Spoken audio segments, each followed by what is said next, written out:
విజ్ఞత స్థితప్రజ్ఞత కలిగిన నేత అటల్ బిహారీ వాజ్పేయి అని మంత్రి సత్యకుమార్ అన్నారు. అనంతపురం జిల్లాలో అటల్ మోదీ సుపరిపాలన బస్సు యాత్ర బహిరంగ సభ నిర్వహించారు.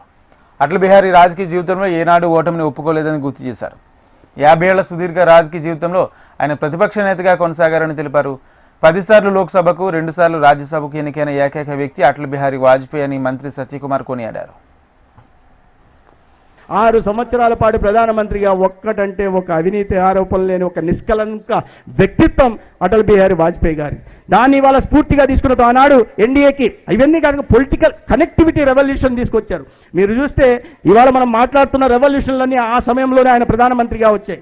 ఆనాడు ఏదైతే మన సమైక్యతకి సమగ్రతకి సార్వభౌమాధికారానికి ఆటంకం వాటిల్లితే స్పష్టమైన సమాధానం ఇస్తామని ఆనాడు వాజ్పేయి గారు ఏదే చాటారో అదే విధంగా యూరీల సంఘటన జరిగినప్పుడు కానీ పహల్గామ్లో సంఘటనలు జరిగినప్పుడు కానీ లేదా ఇటీవల సంఘటనలో కానీ ఆనాడు చాలా సర్జికల్ స్ట్రైక్ ద్వారా కానీ లేదా బ్యాలిస్టిక్ స్ట్రైక్ ద్వారా మొన్న సింధూర్లో ఆపరేషన్ సింధూర్ ద్వారా కూడా మన పొరుగు దేశానికి స్వస్థమైన గట్టి సమాధానం ఇస్తూనే అదే సమయంలో ప్రపంచానికి కూడా ఒక సంకేతాన్ని ఇవ్వడం కారణంగా ఇవాళ భారత్ అంటే ప్రపంచ దేశాలు గుర్తించే దిశగా ఉన్నాయి.